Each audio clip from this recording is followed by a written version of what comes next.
This demonstration is about step 3, and there's just some specific parts of step 3 that it's going to demonstrate. So Pauline is demonstrating how the practitioner explains the 3 ways of coping. It's also about how she gains examples and looking at the advantages and disadvantages. And what I'd particularly like you to notice is how she discusses the 3 main ways of coping.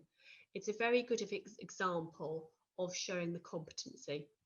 She also explains about where the research comes from.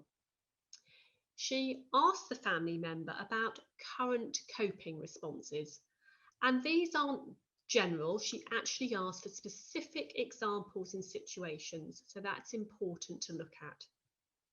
And then it also looks at the advantages and disadvantages of the current coping responses and asks the family member about the specific examples and situations.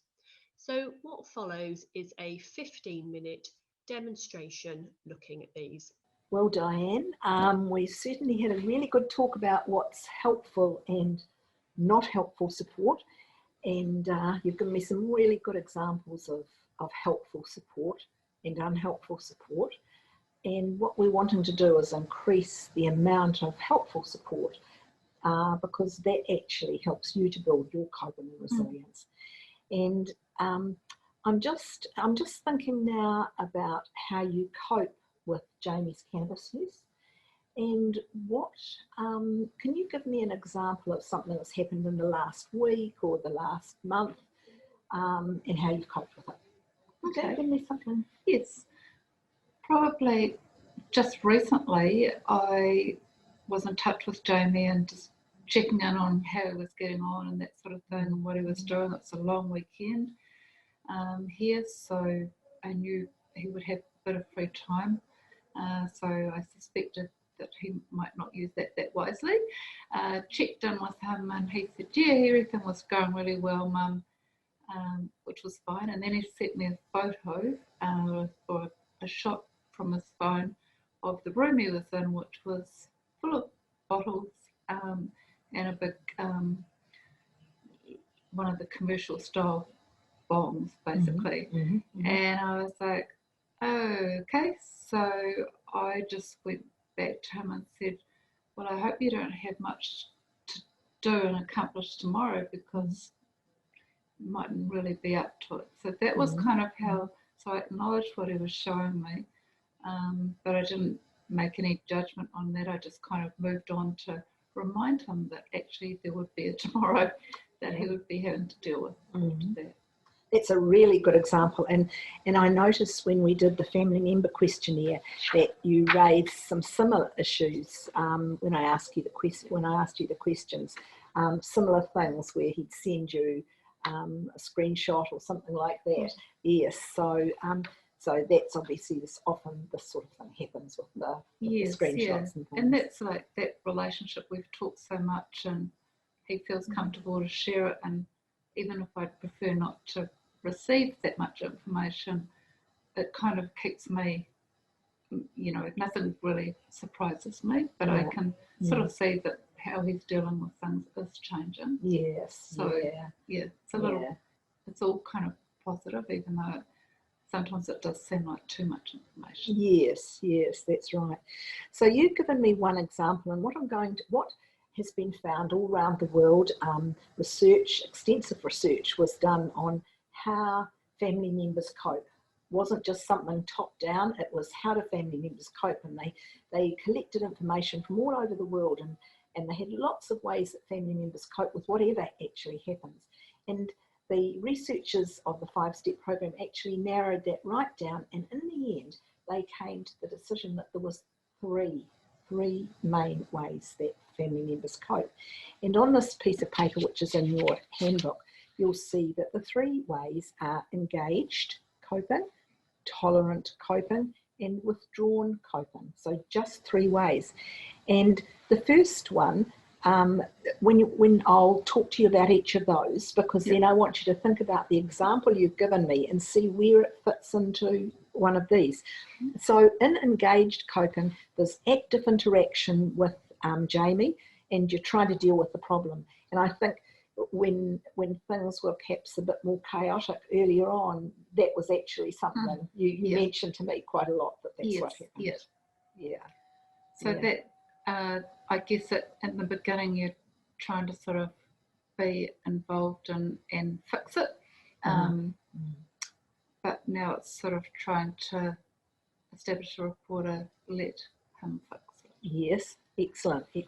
So an example of this, of engaged coping, would be watching Jamie's every move, checking up on his bags, checking up on his bedroom. Absolutely, pulling out the mattress and checking the wardrobe and all that sort of thing. That's a really good example. So that's a really, and it's high intensity kind of worry. It is, and that's actually one of the advantages of doing that, is it makes you feel like you're doing something positive. But a disadvantage is it's very stressful. Yes. Not just for you, but it's also stressful for Jamie, and he doesn't like it. No. And that then makes a kind of that butting of heads, as opposed to moving forward. You both get stuck on where you're at, and his entitlement and my entitlement. Yes.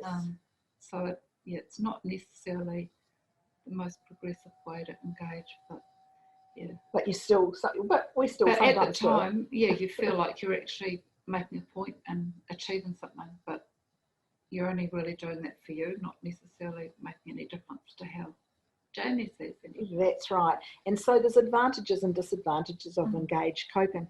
Tolerant coping is different. Tolerant coping, it removes the negative consequences for Jamie. So when something happens, if you tolerate it, it removes what's going to be a problem for him. So an example of that would be giving Jamie some money when you know that it's actually going to be used for cannabis, but he's said to you, well, if you don't actually do this for me, I'm going to be beaten up by the drug dealer. So, and an advantage of that is it avoids arguments and it seems to be helping, but the disadvantage is that you feel like you're being taken advantage of. Yes.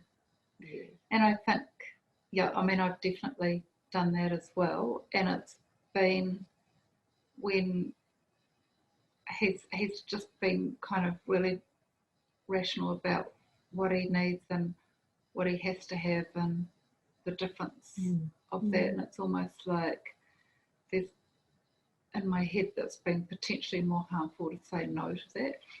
So it's like, yes, on this occasion, I am, and sort of having that conversation as to why on this occasion yes, I will, because rather than just a hard and fast no. So almost giving a sense that you can have a conversation around, and there might be times when it's okay to do that, just in terms of things that he's dealing with, for example, where I've known that his go-to at that time, that's what he's going to do. So it doesn't actually matter whether I say yes or no, he's going to find something.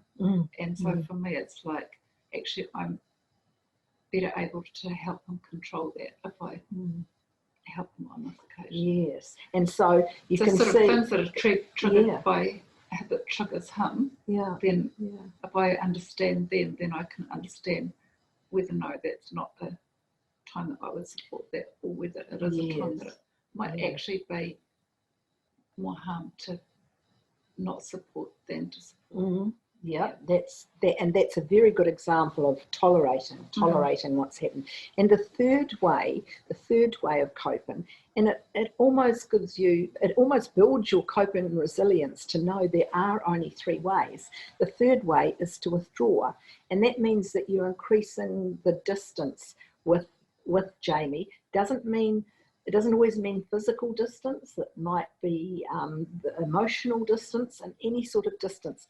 And what you're doing, as an example, would be to just not ask him home at this stage when you know there's going to be some problems, especially early on. You mentioned in the family member questionnaire how sometimes it was really hard having him home. You really wanted to separate Yes, out from yeah, him. Do you yeah, remember? Yeah, that? absolutely.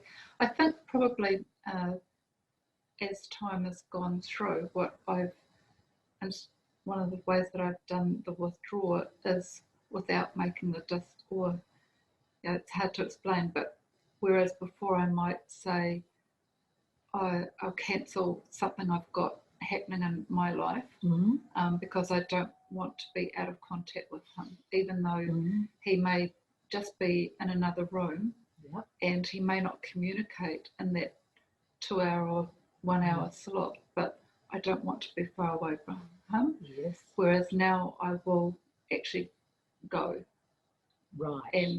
and say to him, I will be back at a certain time, so that he knows that I'm available, but I'm stepping out, and yes, I will be back.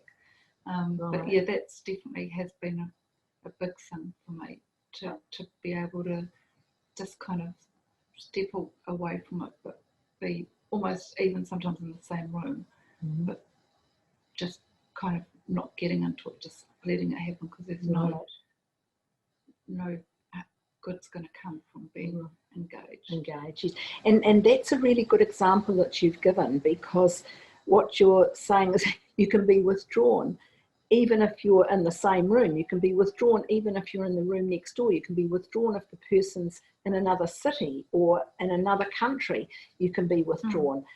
It can be sending someone away, but it can also be just emotionally being withdrawn. So withdrawn means that you're increasing the distance from Jamie.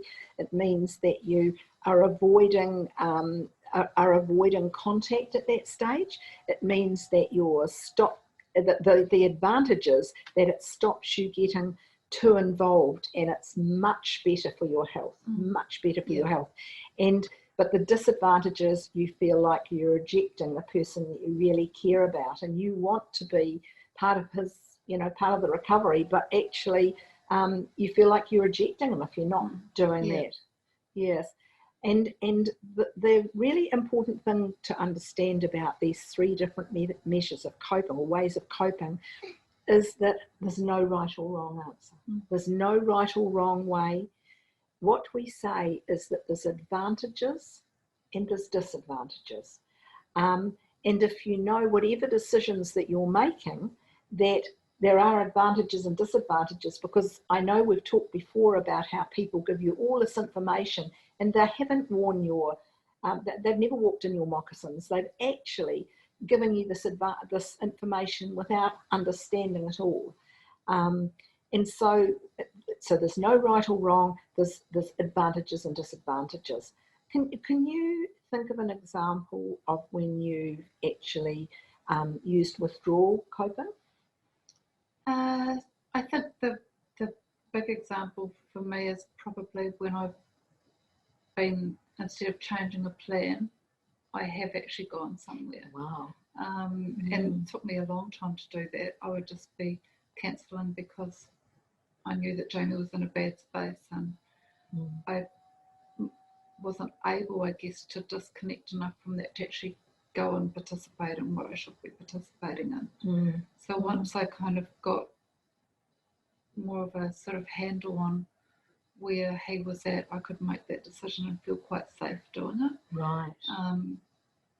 But also I have definitely done the withdrawal thing of being in close proximity, carried on with what I'm doing, and forget the sort of rant or whatever that's going on, and just keep going. And then the rant that perhaps would go with that of, now you're not taking any notice of that sort of attention-seeking rant, which is a different one, and just kind of sticking to my guns with well, yeah, when you've finished, we can discuss it, but right at this moment, just kind of in my own space. So what you're telling me, you've used engaged coping, you've used tolerant coping, and you've used withdrawn coping, sometimes maybe even in the same day. Oh, absolutely. Yeah, absolutely. And as you've gone through this journey with Jamie, and it's been a long journey, you possibly, what you're saying is you're using more withdrawn coping? Yes, I think so. And I think that's just because I've found the confidence now that that's a safe option. whereas it wouldn't necessarily be. And also because sometimes the advice from other people is around what could be considered a withdrawn coping. And so, and it hasn't been appropriate at that time, or that just sounds like an easy advice to do, but there's no point withdrawing if you're still so kind of stuck in that concern, because that's actually really harmful. So you need to be in a confident enough space that yes, there is some change, or yes, he may not be making the best decision at the moment, but it's better than perhaps another decision he might have made a few months ago. So it's just kind of monitoring that. I wouldn't like to sort of second guess when anyone should. There's no rule about when to use that. But it certainly is one that people often go, oh, just leave Jamie to his own devices. You get on with your life. And it's like, well, actually, it's quite hard to get on with your own life when there's someone that you love destroying themselves, basically. So I think it's a mixture of all those things, and once you know that person and you care about them so much, you are able to figure which ones work at the right time for both of you, not just Jamie. Yes, that's right. And because you realise that you have to, it's not a quick journey, as you say, so if you were continually doing things a way that created more angst for you, you're just not going to be able to continue to support. And this is a long journey in my experience. It is a very long journey, and you're right that as you become more confident, you can use more withdrawal, but that doesn't mean to say that you're not going to use engaged and tolerant as well. Have you noticed as you've moved along the journey with Jamie, and it has been a long journey, have you noticed that you've used more withdrawal? Yes, and more withdrawal in a positive way as opposed to I can't do this anymore way. That's interesting what you're saying, that it's the positive withdrawal comes when you're feeling more confident. It's completely different from send him away. It's actually I can step aside. Have you noticed any difference in his behaviour when you've been more withdrawn? Well, I think he does share more with me now. That's that kind of too much information, but I think because he probably doesn't feel like I'm breathing down his neck, he will kind of bring me up to speed, and he knows that it's safe to do that. Because it's not going to knock me sideways like it may have earlier on. And it also indicates to me that he wants to talk about something. And he wants to have a bit of a discussion about it. So, I think it's been really useful at this stage. And I think now using that I use that quite mindfully perhaps, whereas in the past I was using it if I can't do this anymore, that sort of thing. So it's a little bit of a different type of use. And it wouldn't have been, obviously wasn't going to be as effective if I'd used it in the wrong way earlier. So it's good that there's no right or wrong way, but actually as you become more confident and use more withdrawal, what you find is that Jamie will talk to you more. It opens up the lines of communication a lot, doesn't it? Yes, it does. It's so I guess does this make sense to you? Yes, absolutely. I mean, it wouldn't have before, but because of the way it's sort of laid out and getting the opportunity to look at examples and where they fit, you can actually see that there's lots of different strategies being used, and they all work at certain times. So they wouldn't always be appropriate all the time. It's not a one size fits all. And I think that people who give advice from the outside don't get that. They think that there's one way to deal with it, and that's withdraw completely, or whatever, or keep on doing more, keep on being engaged, do or this, propping up, or make him give up, or things or like that, covering for him, or whatever. And there's a certain time that's you do that because you can see a long-term consequence of not, and there's a certain time where you don't have to cover for them because you know it's going to be, the repercussions aren't going to be that devastating. Like, yes, you know, I'm thinking yes. about absences from school and stuff Yes, like that. that's a good example. Yes, where it's like you kind of have to push because you know that there's life after this journey, and at the moment he can't see that. Whereas if it's something else, that whether it's just the difference of catching up with the mate or not catching up with neither here nor there really in terms of the rest of his life. So yeah. That's right, and family members often say to us that when as they go through the journey, when often total chaos, and they're starting to be confident enough to use a little bit of withdrawal, it actually opens up the lines of communication, and they're quite surprised at that time that some more information comes back.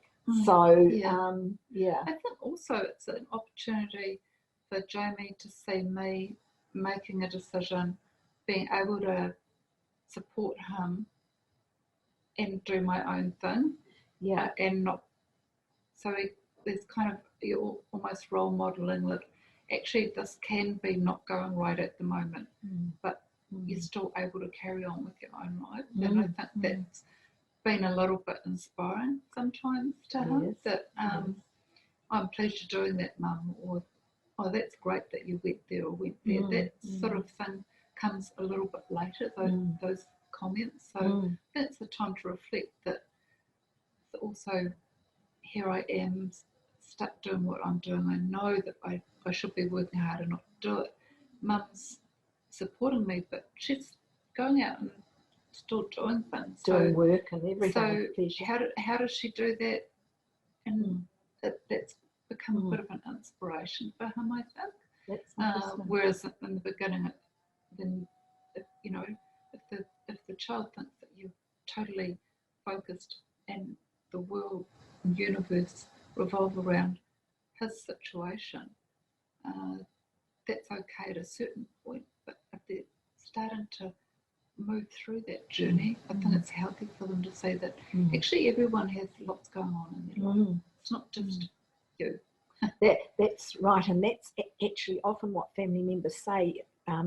The person who's using alcohol or other drugs, in this case cannabis, and often we find this with methamphetamine as well, that the person is so narcissistic, so completely tied up in their own world that they can't imagine there's anything else happening. So if you can withdraw a little bit and demonstrate that you have a life as well, that's actually a really good modelling for the person, yes, further down the track as well. So we've discussed these 3 different ways of coping. You've given me really good specific examples of each of those. We know there's no there's advantages and disadvantages. There's no right or wrong way. And in your family member handbook that you've got, you'll see step 3, which we've just completed, which we've just done. We on step 1 we talked about your story, and step 2 we gave you information. Step 3 we're looking at ways of responding, which is coping. The coping we're just talking about. In step 4 we're going to be looking at the support that you've got around you and how you build that support to help you build coping and resilience on this journey. So thank you very much, Diane, for sharing those examples, which has been wonderful. You can just read exactly the sort of things that we've done in the family member handbook, and thank you for sharing your experience with me. Looking forward to the next step. Great, thanks. So just to sum up some of the key points of what I feel Pauline demonstrated very well. The first thing is she was very engaging, and she summarised well and had a very relaxed body language. So good eye contact, smiling, and this I felt helped the family member relax and really think through some of the ways in which she was coping. So that was excellent. She gave the evidence on how family members coped and very clearly explained the research evidence and the 3 ways that research has shown that family members do cope. And this was enhanced with particular examples and by using the handbook. And then, very nicely, she asked the family member for a recent example, a specific example, and related this to the type of coping. But most importantly, she got the family member to explore this along with the advantages and disadvantages of that type of coping, and then followed this up by looking at another example. And she also emphasised that there was no right or wrong. So I hope this clip has given the practitioners looking at it some key points and the very set competencies which are about coping, looking at the 3 ways and getting the family member to explore very specific examples for them, not telling them what's right or wrong, but getting the family member to explore and reflect on the advantages and disadvantages. So I do hope this has helped you.